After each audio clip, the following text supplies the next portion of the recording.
change, the DRS change to the game, because it's also had a big effect on left-handers, particularly when the ball's coming out of the rough at you. Yeah, certainly did. It seems a little bit odd to join in the conversation, KP talking about people like Raoul Dravid, etc., but I'll do my best.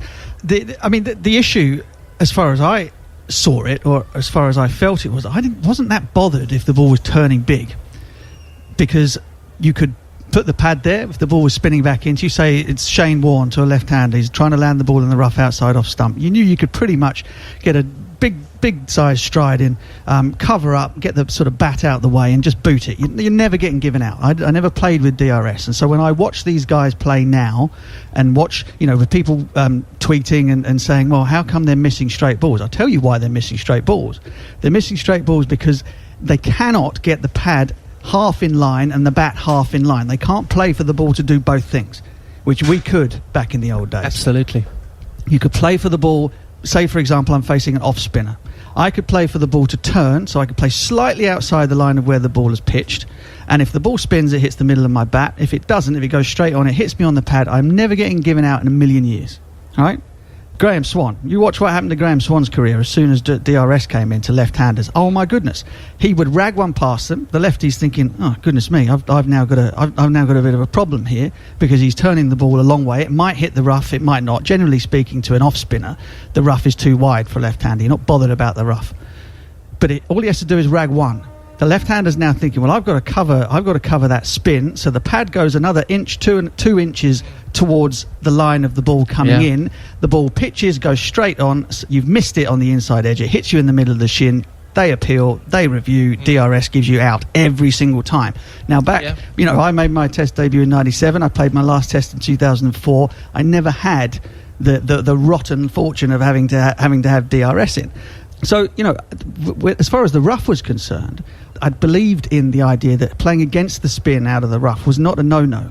So again, go back to somebody like Warne bowling the ball from over the wicket, goes across the stumps to the left-hander. He pitches it in the rough. Now, if I can get the length, and I watched Lara do this often and drive Warne to distraction, you'd pick the bat up and actually play what the Indians would call into the turn. So the ball is spinning back towards you, and you're waiting for it, and you're hitting it with an open face as the ball turns towards it. So you're hitting it perpendicular square, and you could still hit it between point and extra cover.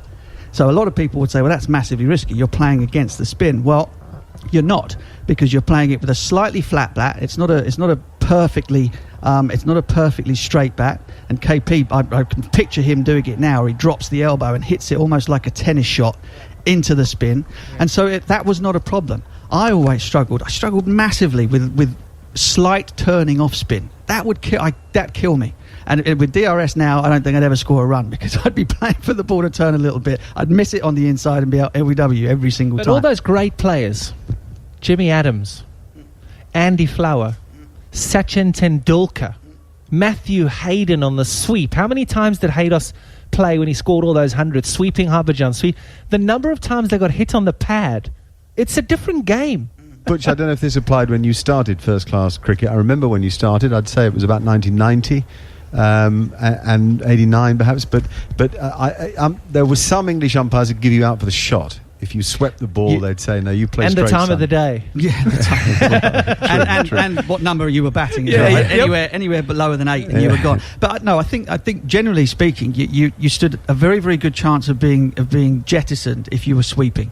No, I was going to ask Kev about so sweeping. You'd sweep and it'd hit you. You'd get a stride into a sweep. You'd play across the line, cross-batted stroke, and it'd hit you in the shin, out. If you made the same stride and were playing a forward defensive stroke, not out. Yeah, that was all part of the game. Think of the wicket. And so sorry, Mark. You go on. The thing, I suppose, again, you're talking to, or you're talking with, or you're trying to explain to people who, playing club cricket on Sundays or something, or people who played first class, former players who never played with DRS, and just trying to explain just how different it is, particularly when the ball is turning as sharply as we've seen in these last 2 test matches, how different it is knowing that you cannot cover up with the pad. You know, because if you don't you're have out. DRS to worry about, It's you easy. can cover up with the pad. It's easy. We all no did it. problem. Absolutely. You know, Kev did it. Had both sides. He started Yeah. before DRS and he played after it, and he had to make an enormous change in the way that he went about playing the ball. Absolutely. Because suddenly the game was completely different. Completely different. And that was the hardest part. I had the media on my back all day, every day, and it was headlines. He's rubbish. He can't play this. He can't play that. Then it goes to social media. So mentally, you're getting it away from the field all the time that you cannot play. There was a stage in Bangladesh where I didn't want to go to the ground. A warm-up game in Bangladesh, I didn't want to go to the ground. Okay, why didn't you sweep more?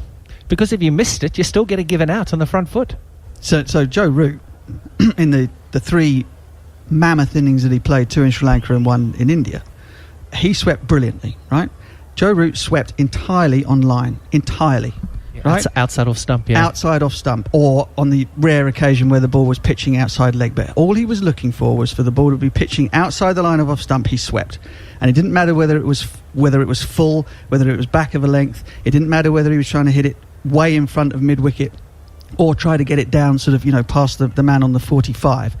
If the length was right, he played the sweep shot. He never did. The first time I saw him do it to a straightish ball was against Ashwin, when Ashwin nailed him in the first innings of the second Test match, because he suddenly realised I've got no tick over here. I'm not able to get the ball into areas where I can get up the other end, where I can make singles. The ball is turning too sharply. I'm not sure what's going to happen here. So he went to the sweep, and he went to the sweep from a straight ball. Ashwin made the ball kick, as he does, and he's gone. Another big change too has been where you therefore put the fielders. You see very few catches. We don't really see fielders at Silly Point, and you don't see many catches unless it's off glove, when the ball really bounces out of and spins to short leg, and that's because, as you explained earlier, Batters are using the bat more. Bat pad is too dangerous now. You can't think about bat pad. Well, it's not too dangerous. It's just batters are using their bat more. Their techniques are having to be a lot better. That's what I mean. In other words, the point is you don't want your pad in the way. If they're alongside each other, it's a problem. So From you a have batter's you have the bat in front of the pad. That was Sorry, yes. my point. Yeah.